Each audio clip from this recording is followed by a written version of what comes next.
First of all, just looking at the team, do you feel like enough has been done this offseason that this team can go further, make a deep run into the playoffs?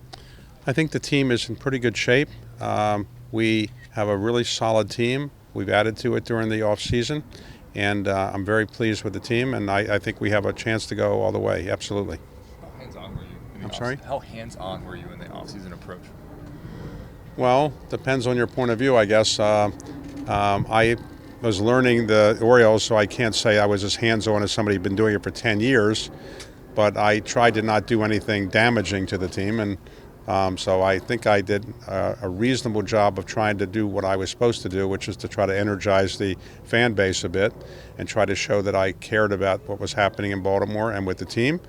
I could always do a better job, but I hope to be engaged publicly again with the Orioles and go to as many games as possible and be actively involved in the civic affairs of Baltimore. What was your communication like with Mike Elias this offseason? How often did you and he talk about going? We were in communication every single day, several times a day. Mike, with Mike Arrighetti and me, sent us emails or text every day. We knew what was going on, and we went back and forth. And you know, I can't say that I added a lot of value to his baseball knowledge. He knows a lot more than I know, but he knows baseball pretty well. And we went through players, and I'd say we were in contact, several times a day during the off season. The payroll has risen dramatically. 50%. The highest increase in Major League Baseball, I think, this year was our payroll increase from about $100 million to about $150 million or something like that. So I don't think anybody else had a bigger percentage increase than we did. So your question is? My question is, how high would you allow the payroll to go? Would you allow it to go to $200 million, for example? I don't have a financial limit. The team is in very good financial shape. We don't have debt problems. We don't have financial challenges or anything like that. We want to put the best team on the field we can, and we don't have a constraint by saying there's a certain amount of money we will spend. Excuse me. So we can get the best team we can get. We'll try to do that, and if it costs more money, we'll do it. But we don't have any particular financial constraints. Do Mike and his team have to approve moves with you before they make them?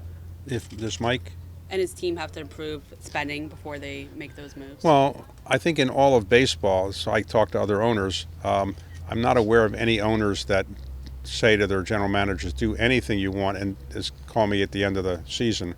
I think all owners are involved, and we're no different than anybody else. We didn't have a financial limit on what he could spend or not spend, but he did want to let us know what he was doing all the time and get our input, and we gave him our input.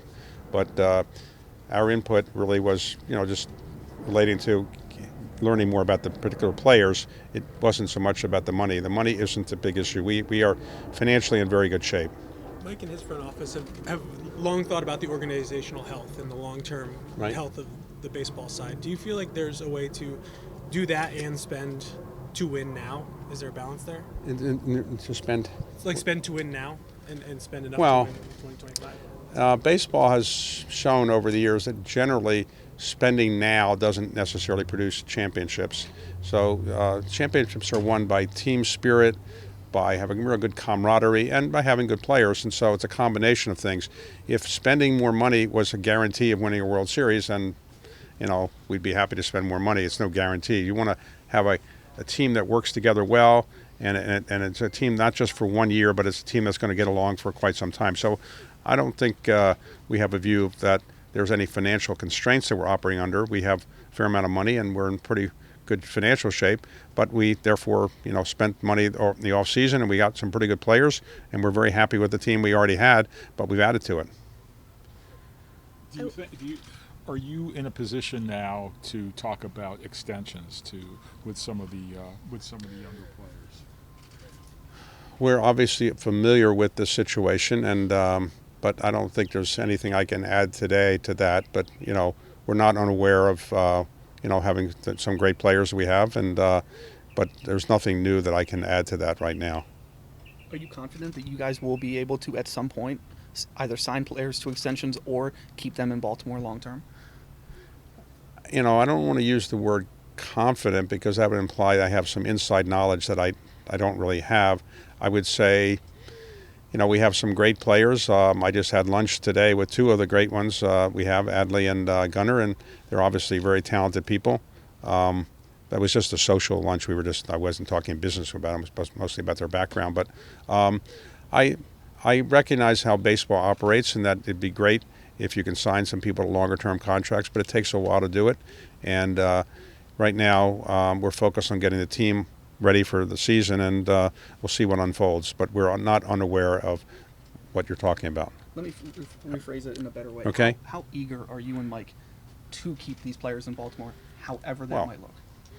Well, I certainly would like the best young players we have on the team, and those are two I just mentioned, to stay here in their career, just like Brooks Robinson was here in his entire career. Jim Palmer was here in his entire career.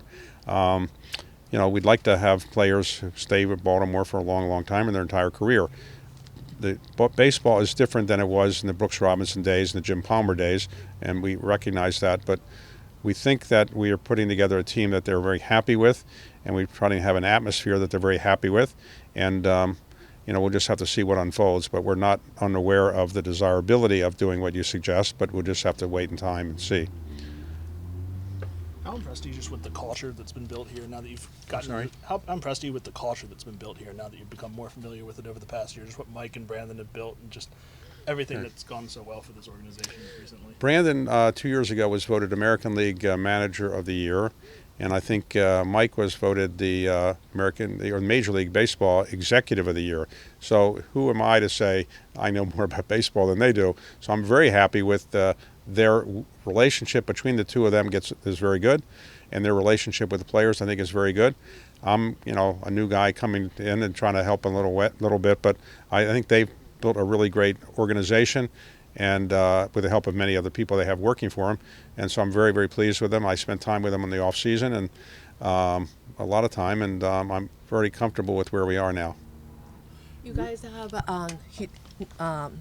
you guys had Sugano this Yes. year, and how much you are expecting the international recognition from the acquisition from Japan? Well, on Mr. Sagano, we're very pleased to have him. Before all of you were born, I was spending time in Japan. I went to Japan in 1970 the first time on a trip right after college, and I've gone back at least once a year, every year since 1970. I built a business in Japan that's now celebrating in this May our 25th anniversary. My firm has had 25 years of business in Japan, so I go there many times a year. I love Japan and the Japanese love of baseball. If we can get more really good Japanese baseball players, we'd be happy to do so. Sagano is one of the best out there, and we're very pleased to have him. We can find more people talented like him, we'd be happy to do it. But clearly what baseball is going to do is have more and more international players, I think, from other countries in the world, not just Japan, but clearly we have some from the Caribbean, some from other places in Asia. So I think it's a good thing for baseball to make it more international. Los Angeles Dodgers was more expanding because of the Shohei Ohtani or other Japanese player, and that helped you to establish the brand name of the Orioles in Japan? Having Mr. Ohtani do so well in American League Baseball or Major League Baseball, I think was helpful to getting other Japanese players that want to come here. Clearly they can see that the economics are very attractive, and there's great fan interest in Japanese baseball players. So I think Mr. Ohtani doing so well, I think, probably did help. You mentioned wanting to engage publicly with the fans and Yes. kind of energize them. Yes. That's a role that the previous ownership didn't really do. Is that something that you enjoy, interacting with fans and trying to get them excited about the team? In life, you have to do what you're good at, and I'm not good at certain things. So when I bought the team, I said, what can I help the team with? It probably isn't by trying to second guess the sabermetrics of some of our experts on things. So I thought I could be engaged with the community and try to make speeches around the community, be philanthropically engaged, and show up at the games, engage the fans, sign autographs, selfies, or things like that. And I try to do as much of that as I physically can. So I hope to be able to continue to do that until the fans are tired of me. And you never know when they may get tired of me. That being said, I mean, you kind of emphasized in the early months of your ownership that you had a learning curve. Right. You were kind of getting back into baseball. Right. This offseason, when you see big signings and players coming off the board, are you experiencing it in a much more visceral way now that you have full ownership Well, this I've offseason? spent a year now re-engaging with baseball. The other night, I did an interview of Ken Burns. Ken Burns is a great documentary filmmaker, and he wrote a 550-page book on baseball. So I reread the book, and I engaged in an hour-long interview with him. This is going to be on PBS not too long from now. And so I've re-engaged with my knowledge and love of baseball, and I don't know if I can pass all the baseball trivia tests, but hopefully I can at some point. But baseball, if I had been a little taller and a little stronger and a little faster, maybe I could have been a player. But my career peaked at about 8 or 9, so that was when my baseball career kind of went south. But I love baseball, and it's a great American pastime. And I think I learned more during the off season than I probably thought I would, and so I'm pretty engaged and with the team and the community. And I spent a fair amount of time in the off season making some speeches and other things in the Baltimore area and doing some philanthropic things, and we'll see what happens. But I'm pretty happy to go forward. I think we have a really good team. Do you have any plans for renovations of this facility? Yes, we do. Additions? This facility is being renovated. We have a new training facility that I think will be ready next year. Is that right? Next year. So we will have a lot of different things here. It takes a while to get it done. When I bought the team, the plans were underway, but it took a while to get all the permits done and so forth. But I think by the time we're here next year, you'll see some improvements that'll be considerable. And we're improving and making major improvements over a period of time in Camden Yards as well.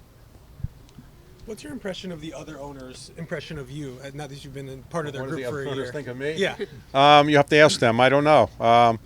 I've gotten to know many of them. Some are, more been more involved than others, and some are less engaged than others. I've gotten to know a fair number. I knew a fair number of the owners already. I knew a fair number before I got into baseball from other things. But what they think of me, I don't know. They haven't told me I'm terrible. They haven't told me I'm great. So maybe they don't know. I don't know. What have you heard? No, I know some owners they don't like it. they've thought they spent a lot of money too quickly. So But I spent too much money. no, other owners, not you. I didn't know if they told you that. I haven't heard that.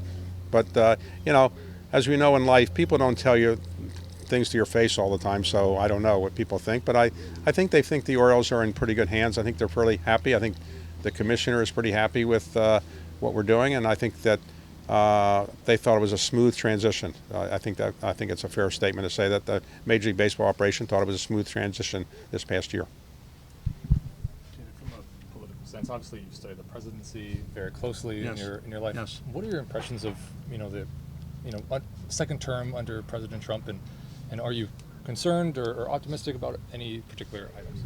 Well, that's a complicated question. At the beginning of the administration, it's only 3 or 4 weeks old, so I would say it takes a longer time to really make a judgment on that. But, we've only had one situation before where we had a second term of a president that was not consecutive. That was Grover Cleveland, and that was in a different century. So it's hard to know whether you come back with more energy in a second term when it's not consecutive or not. But I just think it's too early to really make a call on what's going on. When you were at Davos, Yes. you gave an interview talking about your hopes for a salary cap.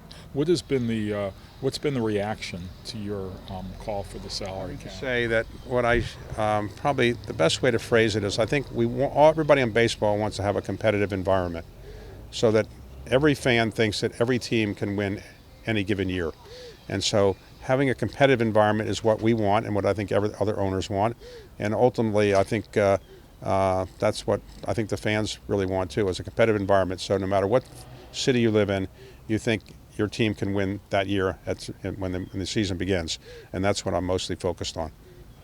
What would you say to the people who would argue that a salary cap benefits owners of Major League Baseball and not the players of Major League Baseball? Well, I don't want to. Let me just say generically, if you look at other sports, the other sports which have that kind of arrangement seem to have players that are pretty happy with the situation. So I can't address the baseball situation, but I would say my impression is that players in other leagues seem to be okay.